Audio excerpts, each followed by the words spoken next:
Trainer Talk. Hope you are having a great day so far and a good start to the week.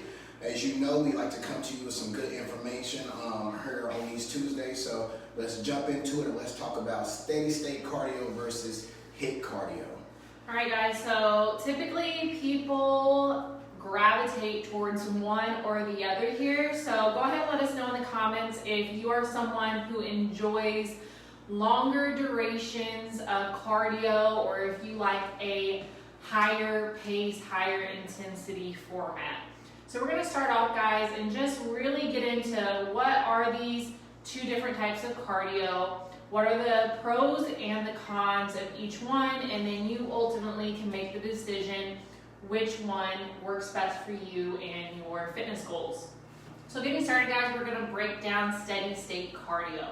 So steady state cardio is light to moderate intensity, and it's going to have a consistent speed and level of intensity the entire time. So throughout the entire workout, the speed, the pace, and the intensity are going to stay the same. So examples of steady state cardio are things like jogging, doing the elliptical, when most people do that, or riding a bike. Okay, even things like swimming. Most people are going to do these things in a steady state cardio.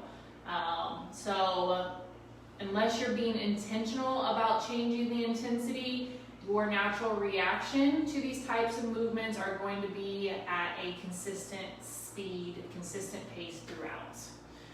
Right, and I guess you can just keep going on and I'll touch on it towards the end. All right, guys, so knowing that, some of the benefits of steady state cardio: increased endurance. So if that's something that you're wanting to do, this is going to be great for that. You also have a faster recovery when it comes to these type of movements, which means that you not only can do more, can do them for longer periods of time, like we mentioned, but you can also do them more frequently. It is conducive for all fitness levels. So this is great for people who just want to be active and to stay healthy in general and to just move your body. Most people consider these type of movements to be more enjoyable. So these fall right in line. Maybe you've heard us talk about, doing things that you love to do while staying active. Hiking, kayaking, all right? Those will fall in this category. Most people find these to be very enjoyable and a form of stress relief. It also allows you to multitask. So, if you have a treadmill set up at home, many people can just walk on the treadmill while they're watching TV or while they're reading a book or listening to a podcast. So this is great if you want to get things done at the same time while you're still staying active. All right. The cons of steady state cardio: it's time consuming. So you have to do these type of movements for longer periods of time to get benefit from them. Some people, I know I said it can be more enjoyable, but some people are going to consider this very boring because it's very monotonous. It's just the same thing over and over and over again. There is a risk of overuse injury. So even though I said that you can do these more frequently and you have a faster recovery with these type of movements, this type of cardio, that also means that you are more inclined to hurt yourself over a period of time because these movements are enjoyable, because these movements are very low impact. You may want to do them so much, and you're using the same muscles if you're doing that same exercise every day, that those muscles can get worn down. They can get tired. If you're not releasing that tension over time that's being built up, then yes, you could have an injury that is caused by overuse. So it is good to switch up these movements. If you prefer steady state cardio, it's good to, jog one day, but maybe bike the next. That way your muscles are being activated in a different way instead of the exact same exercise and movement repetitively. Another con of steady state cardio is that you can have the potential to lose muscle mass. So, and also that plateaus in your journey to better health and fitness. So these two kind of go together because typically you're going to hit plateaus because you're losing that muscle mass. If you do just high amounts of cardio, we're talking excessive amounts of cardio like this, then your body is going to release cortisol. Long story short, cortisol is being released, and if too much cortisol gets into the body, then that is going to cause the breakdown of muscle. And if you don't have appropriate amounts of muscle mass, then that is going to in return cause an excess amount of fat over time. So just keep that in mind, guys, when you're focusing on steady state cardio. A lot of benefits, but also some things to stop and consider. Right, and the one thing that I would add, because it's pretty plain and simple here, is that if you're focusing on steady state cardio, which is nothing wrong with it, kind of goes back to the old saying of something is better than nothing, where you're still providing your body with some form of activity, some form of movement, but you're not putting yourself in a position to actually increase your overall performance and actually reach towards your goals. If your goal is to increase your training performance, or is it to change how your body looks and feels? So if you are just focused on wanting to have something where you're just not, living a sedentary lifestyle, you are actually getting some movement in. It's something that's very consistent. It's something that's very mild in the same, but it's not going to help you push past your current levels. And like Larissa mentioned, it can also, in the long term, it can actually decrease on your performance. So if you're looking to get better, then steady state cardio is something that you definitely don't want to focus on, even though it has its benefits, and that's really going to come down to your overall glycogen levels, and that is going to be based off the amount of carbohydrates deposited into your muscles so that you can have the proper recovery time and you are feeling less like your body's just taxed out. Okay, guys, and I'm going to let Nate kind of take over for the second portion here, which is all about HIIT, high intensity interval training. Right, and guys, when it comes to HIIT now, HIIT is the #1 form of cardio for just about any weight training professional or anybody that is focused on actually, working out and trying to improve their overall body and their overall performance when it comes to physical activity inside the gym. And this is probably the most common. You probably all heard what it is before, even though you probably don't necessarily know what it is, but there's a tremendous amount of benefits to it, and there's also some misconceptions to it, and it kind of goes back to what I just mentioned when I talked about the recovery aspect, and we kind of touched on it, Larissa did earlier, when it comes to some of the benefits. I know from talking to people have mentioned to me personally that they're afraid of doing things like HIIT, or they're not as open to doing HIIT because they feel like it's too taxing on their body and they just can't recover. And that's, now I can talk to you a little bit more about those glycogen levels in your body, and that's what it's going to come down to, the amount of carbs. So as you all know, carbs is a great source of energy. All athletes like to consume some type of carb-loaded meal before they actually have a competition, whether that's a game, whether that is, whatever it is. For the most part, when you're competing, and you're going to need high levels of energy to sustain that output for long periods of time. But there's so many more benefits to the HIIT training because, #1, you're pushing your body to get past your own limits. We talk about getting out of your own comfort zone and actually challenging yourself, and then keeping your body constantly under pressure where you feel like you're just uncomfortable. But when you do that that allows your body to overall increases your performance. That also helps you build up muscle. So it's going to help you with your resistance training alongside your endurance training as well. So when it comes to cardio, it really comes down to our endurance, right? You want to increase your endurance. So you can increase your endurance with HIIT training, but it's really going to come down to your overall glycogen levels. How many carbs are you consuming? That way it has a better output on your metabolic output. How many calories your body can continue to burn after that workout is finished. Now, that can go up to 72 hours, which is a whole 3 days. After that workout ends, that your body can still be seeing benefits from that one workout. That's something you would never get with steady state cardio. So that's something to keep in mind. That is something that is exciting for someone like myself and a lot of other folks as well, because you want to get as much out of those workouts as you can when it comes to increasing your overall performance and reaching your goals. If that's what your goal is to try to get better than where you are today. So benefits, like I already mentioned, improved performance, insulin sensitivity, caloric afterburn, something I've already mentioned, and then greater heart health, because now you're going to be increasing your overall, the amount of blood your heart is pumping, getting your body used to being able to elevate, work at a faster rate, then also bring itself back down so it is used to being able to be pushed to a level that you may not just be getting if you're staying at something at steady state where you're not really challenging yourself, you're not really pushing past those own limits.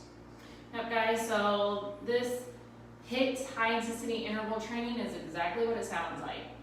It's high intensity. You're going to alternate between working loads and rest periods. And also, let me mention this as well. When it comes to HIIT training, real maximum HIIT training, you guys, you should be wanting to burn out your body. Like, this is taking your body to still muscle failure. Even though it's not necessarily weightlifting all the time, it can be things like hill sprints, it can be things like riding a spin bike, things of that nature. But you want to push yourself for at least 15 to 20 seconds to maximum capacity so that you couldn't feel like you can take another step up that hill, or you can even take another pedal on that bike, and therefore you let your body rest and recover for a certain amount of time before you get right back in and give it another all-out 15 to 20 seconds. So ideally, 15 or 20 seconds during your HIIT training is ideal for most people. That is where you're pushing your body to muscle failure because you're working so hard in that amount of time that you couldn't afford to do another rep if you wanted to.